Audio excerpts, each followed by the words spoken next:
Podcast 99.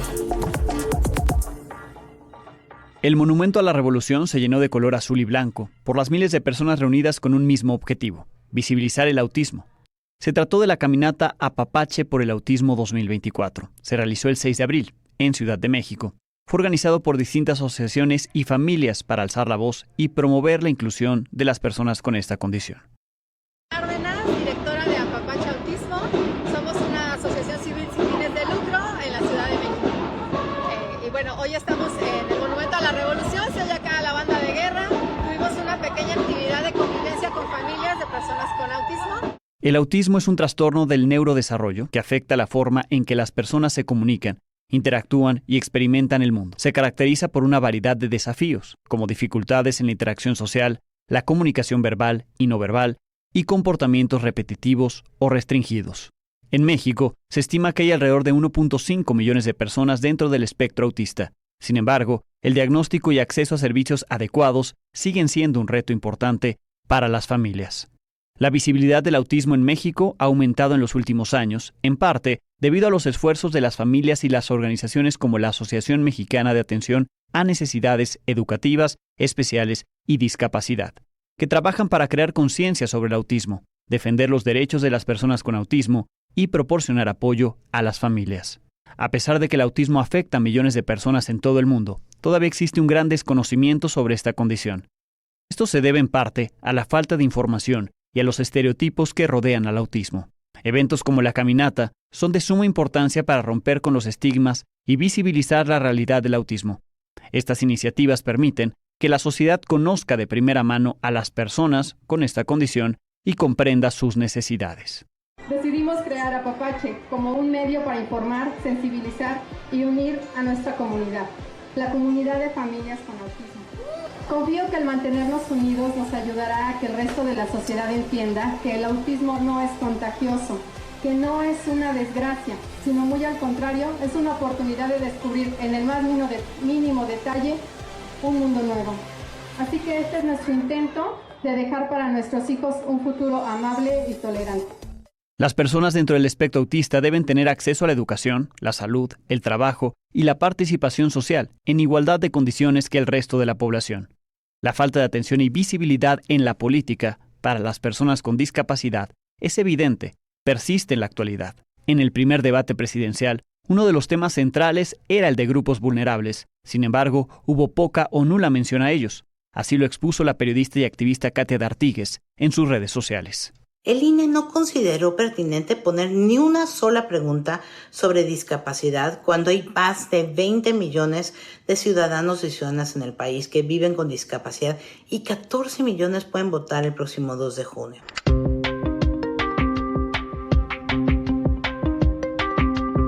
Bienvenidos a Date y Cuenta, soy Alejandro Domínguez y como cada semana, hoy tenemos una nueva explicación de lo que es noticia.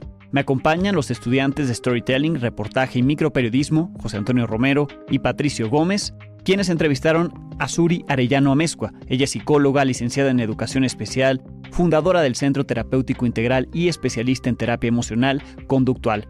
Pato, Toño, bienvenidos. Comenzando la entrevista, Suri nos dijo que la manera correcta de referirse a este grupo es personas dentro del espectro autista. Después, preguntamos si desde la perspectiva profesional el autismo es considerado una discapacidad. No está considerado como una discapacidad como tal, es un trastorno que viene a nivel genético, en donde nos afecta a distintas áreas a nivel neurológico y hay determinadas sintomatologías que caracterizan esta parte del espectro autista. Suri también nos platicó de su experiencia con pacientes dentro del espectro autista. Es un gran reto, son unas personas maravillosas. Te puedo decir que muchas veces ellos me aportan mucho más a mí de lo que yo pudiera aportarle a ellos. Son personas sumamente emocionales, sumamente sensibles, a pesar de que todo el mundo creería que no, porque viven mucho en sí mismos y en su mundo interno, pero existe una sensibilidad impresionante. Muchos de ellos hay diferentes tipos, como te decía, hay unos que son sumamente inteligentes, en cosas son sumamente racionales, entonces tienden a aportarte muchísimo. Después, Nos describió brevemente la variedad de niveles dentro del espectro autista que trata y encuentra en sus pacientes. Sería súper importante inculcarlo desde chiquitos, ¿ok? Y que los niños, o sea, porque he tenido casos, ¿no? En donde nos topamos como se les ve diferente, grita, hace cosas raras, de repente golpea una mesa, se frustra con facilidad, contacto social, no hay contacto visual, en muchos casos el lenguaje es muy limitado, en otros no. Es esta parte en donde enseñarle a la sociedad desde pequeños a cómo tratar, ¿no? Como te digo, sí se puede conectar con ellos y son gente maravillosa, ¿no? Son personas maravillosas. Entonces, el enseñarles que podemos utilizar símbolos para podernos comunicar mejor, fotografías, interesarnos por sus temas, esta parte como obsesiva, esta parte repetitiva. Si tú, por ejemplo, me ha pasado, ¿no? Había un chiquito encantador que tenía que los dinosaurios eran su máximo. Entonces había de verdad todos los dinosaurios, todos los libros, o sea, era impresionante, pero obviamente es recurrente y hablan solo de eso y constantemente. Entonces, el poder meterte, hablar con él de los dinosaurios, o sea, llegamos a conectar de una manera muy linda. Entonces, es esta parte como enseñarles a cómo comunicar y cómo conectarme utilizando diferentes estrategias con este tipo de personas. Acerca de los mitos y prejuicios alrededor del espectro autista, Suri mencionó lo siguiente. Lo principal es que piensan que todas las personas dentro del espectro autista tienen como las mismas características y la misma sintomatología. Hay sintomatología similar entre unos y otros, pero hay diferentes tipos de autismo, ¿no? Está el Rett, el Asperger, el Heller, hay trastorno generalizado del desarrollo. O sea, hay diferentes tipos de. Entonces, es bien importante no generalizar. O sea, es como cualquier trastorno a nivel neurológico en donde son diferentes, trabajados de diferente manera. Hay unos que logran avanzar muchísimo, como te digo, y logran tener una vida completamente, bastante funcional.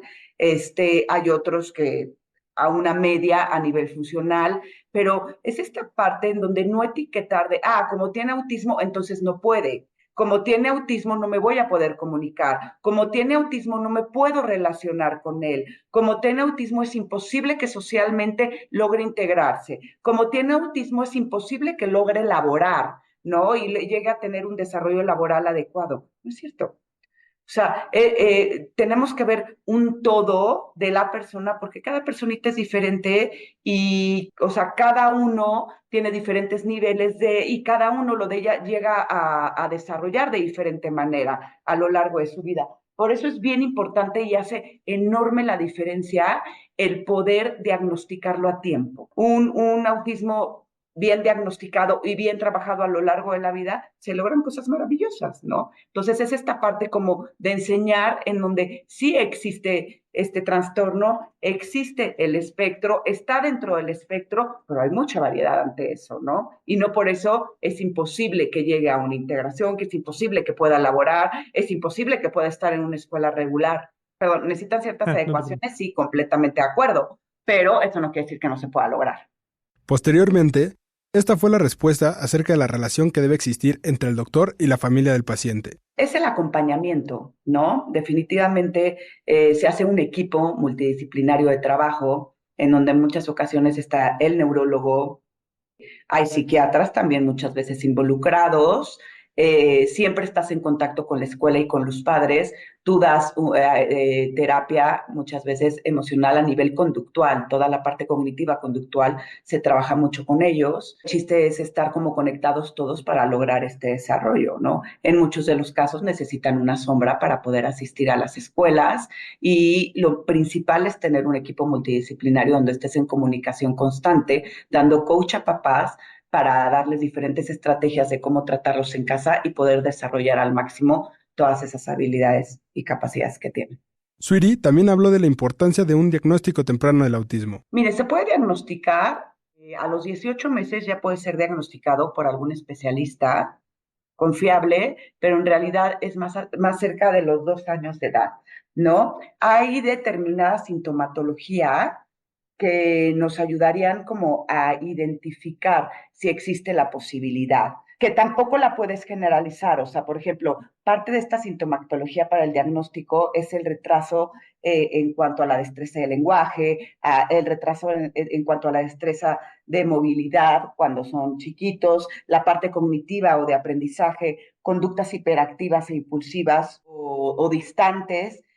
En algunos casos existe la epilepsia, hay hábitos de alimentación inusuales y del sueño, pero sin embargo, podemos dar todo este tipo de características, pero acuérdate que también toda la sintomatología que existe dentro del espectro también se nos va a otro tipo de trastornos a nivel emocional y conductual y a nivel cognitivo por cuestiones neurológicas. Entonces, no podemos, o sea, si nosotros, o sea, mamás o papás de chiquitos y se van y se meten a internet, ¿no? Y googlean y dicen características, entonces nos dan toda esta serie de características, no podemos luego decir, claro, tiene autismo. Por eso es bien importante que cuando tú ves ciertas características en tu bebé, en tu niño chiquito, en donde el desarrollo no está siendo como de manera regular como se esperaría, siempre acudir a un especialista antes de tú dar un diagnóstico como papá o alarmarte, ¿no? Entonces es bien importante cuando nosotros vemos ciertas características que no van con la regularidad del desarrollo,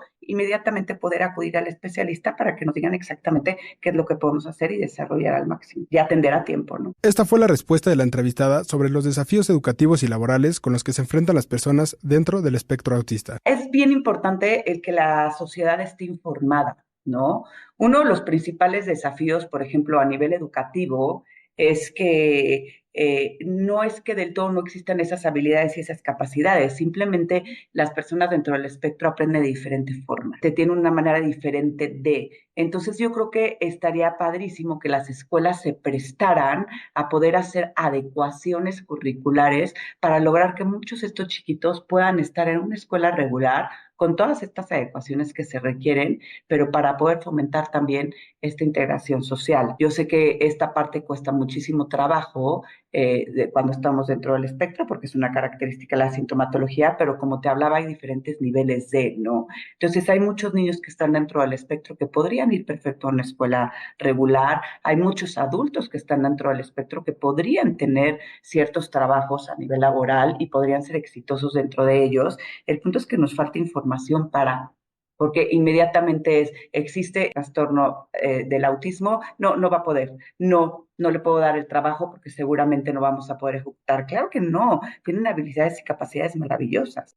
Finalmente, estas son las estrategias propuestas por la especialista para que la sociedad se involucre con las personas dentro del espectro. Hay como miles, ¿no? Hay como muchísimas estrategias. Una de las principales es esta parte de entender que no hay contacto visual, viven mucho en su mundo, entonces tienes que entender que tienes que irte involucrando poco a poco con ellos, interesándote en los temas que a ellos les interesan. Esa es la manera de conectar mucho mejor con ellos, respetando espacios, que ellos te van permitiendo acercarte o no. No podemos la parte de cómo contenerlos, ¿no? Son chiquitos o adultos que muchas veces pueden ser impulsivos y explosivos en sus reacciones, ¿no? Pueden ser muy reactivos, sobre todo ante situaciones que suben nuestros niveles de ansiedad y los alteran, como pueden ser los ruidos, mucha parte de la parte sensorial, ya que son también multisensoriales.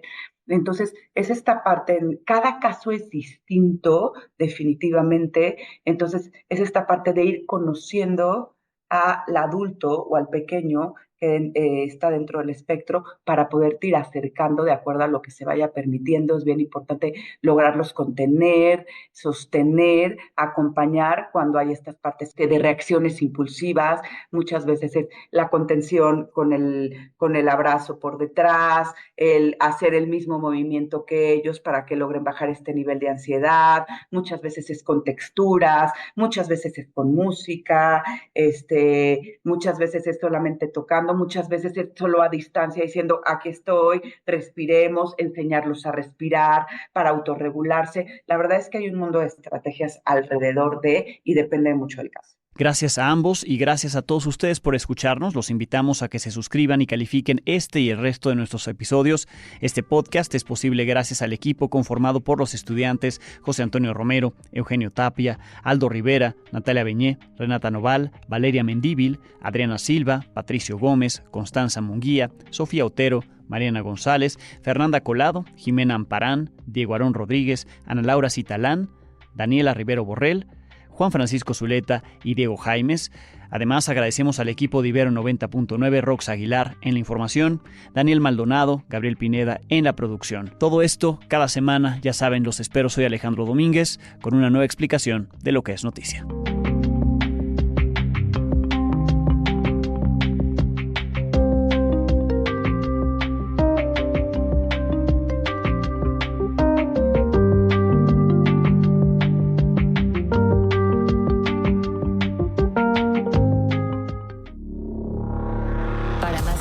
Como este, descarga nuestra aplicación disponible para Android y iOS o visita ibero909.fm.